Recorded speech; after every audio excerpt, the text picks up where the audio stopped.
లోక్సభ ఎన్నికల రోజు హైదరాబాద్ అభ్యర్థి మాధవలత అక్కడికి ఫీల్డ్లో వెళ్ళే క్రమంలో మాత్రం చాలామంది ఆమెను అడ్డుకునే ప్రయత్నం చేశారు, అభ్యంతరం వ్యక్తం చేశారు, పరుష పదజాలం కూడా వాడారు. ఎట్లా అనిపిస్తుంది? తెలంగాణలో హిందూగా పుట్టినందుకు తలదించుకుంటున్నా. తెలంగాణలో ముఖ్యంగా హైదరాబాదులో హిందూగా పుట్టినందుకు తలదించుకుంటున్నా. ముఖ్యంగా ఇట్లాంటి పోలీసు వ్యవస్థ, డీజీపీలు, యూనిఫామ్ ఉన్న పని చేయని డీజీపీలు, ఎందుకు వనికిరాని యూనిఫాములు, హిందువుల మీదనే దారుణాలు చేసే పోలీసులు, హిందువుల మీదనే అక్రమ కేసులు బుక్ చేసే పోలీసులు, ఇట్లాంటి వ్యవస్థ, రాజకీయ వ్యవస్థ. అది కాంగ్రెస్ అనేది కాంగ్రెస్ కాదు, మొదట్లో ముస్లిం లీగ్ అంటే వాళ్ళ పార్టీ కాబట్టి ఇక ముస్లిం లీగ్, కాంగ్రెస్ని ఒక చాతగాని చవటలు దద్దమ్మలు ఏలుతున్న ఈ రాష్ట్ర ప్రభుత్వంలో హిందువులకు న్యాయం దొరుకుతుందని నేను భావించట్లేదు. దానికి పర్యవసనమే అది. కాబట్టి దీనికి ఒకటి హిందువులకు పుట్టినందుకు సిగ్గుపడుతున్నాం, హిందువుల బతుకున్నందుకు సిగ్గుపడుతున్నాం.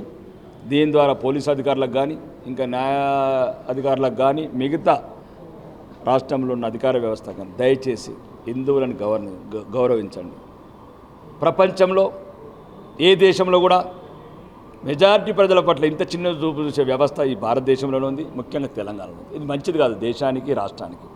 ఇప్పుడున్న ముఖ్యమంత్రి గారు కూడా చెప్తున్నాను, ఎవరైతే గౌరవనీయ మాధవీలత గారు ఆడబిడ్డ మీద ఒక అసభ్యకరమైన భాష బహిరంగంగా మాట్లాడారో ఇమ్మీడియట్లీ వాళ్ళకి ఎట్లా తగిన శాస్తి చేస్తారు, ఎట్లా చట్టాలు చూపిస్తారు, ఏదైతే న్యాయ వ్యవస్థ ఉందో అన్ని రకాలుగా వాళ్ళని అరెస్ట్ చేసి తగిన చర్యలు తీసుకోవాలని కోరుకుంటున్నాం. సో నిన్నటి వరకు రాజకీయాలు చేసాం, ఇక ఎన్నికలు అయిపోయినాయి, ఇక పాలనపై దృష్టి పెడతానని సీఎం రేవంత్ రెడ్డి అంటున్నారు. మీరు మాత్రం కేవలం కొడంగల్కే సీఎం అని అభ్యంతరం వ్యక్తం చేస్తున్నారు. ఎందుకు? నేను సాక్ష్యాలతో చెప్తున్నాను కదా, సాక్ష్యాలతో చెప్తున్నాను. 1424 కోట్లు చీఫ్ సెక్రటరీకి ఇచ్చాను, గవర్నర్ గారికి ఇస్తున్నాను, రాష్ట్రపతి అపాయింట్మెంట్ కూడా అడిగాను. ఎందుకంటే ఇది ఒకటండి, తెలంగాణలో నా ఆరుమూరు ఆయన ఎట్లా శాసనసభ్యుడు, నేను శాసనసభ్యుడిని. వాళ్ళు మరి మీదికి వెళ్ళి వచ్చారండి. వాళ్ళు ప్రజలు ఎన్నుకుంటే ఎన్నికైన శాసనసభ్యులు, నేను ప్రజలు ఆయన కూడా 30,000 వచ్చింది, నాకు 30,000 మెజార్టీ వచ్చింది. పన్నులు కడుతున్నారు. ఇప్పుడు ఉదాహరణకు మీరు పన్నులు కడుతున్నారు, ఇవన్నీ ఎక్కడెక్కడ హైదరాబాద్లో ట్యాక్సెస్ వసూలు చేస్తున్నారు, మున్సిపల్ ట్యాక్సెస్.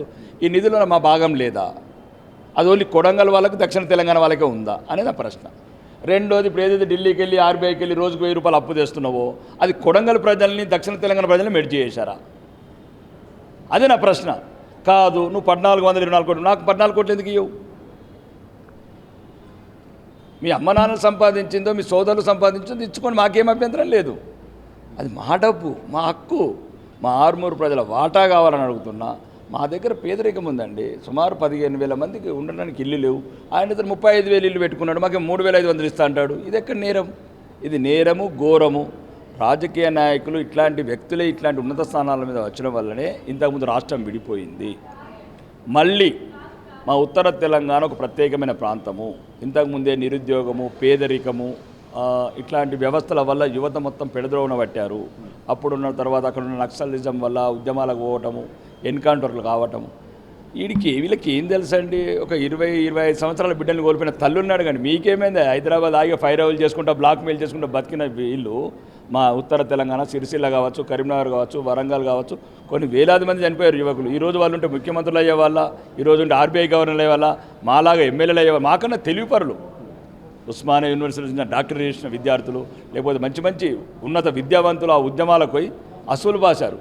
ఇప్పుడు మళ్ళీ మా యువత అట్లా కావద్దని కోరుకుంటున్నా. దానికి ముందు జాగ్రత్తగానే ప్రజాస్వామ్యయుతంగా పోరాటం చేస్తాం. సో మీ ఆదిలాబాద్ పార్లమెంట్ విషయానికి వస్తే అక్కడ ఏ పార్టీ కూడా వరుసగా 2 సార్లు గెలిచిన పరిస్థితి అయితే లేదు. ఒకవైపు కాంగ్రెస్ మరోసారి ఇక్కడ మేము గెలవబోతున్నాం అని చెప్తున్నది. మీరు ఏం చెప్పగలుగుతున్నారు ఆ పార్లమెంట్ గురించి?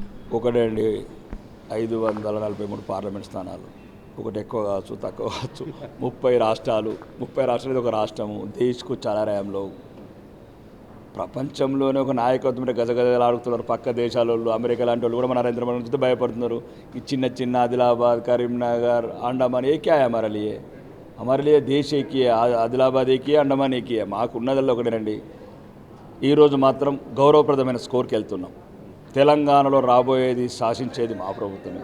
ప్రజలందరూ ఈరోజు మీకు జూన్ 4 తర్వాత చూడండి, ఆ రిజల్ట్ చూడండి.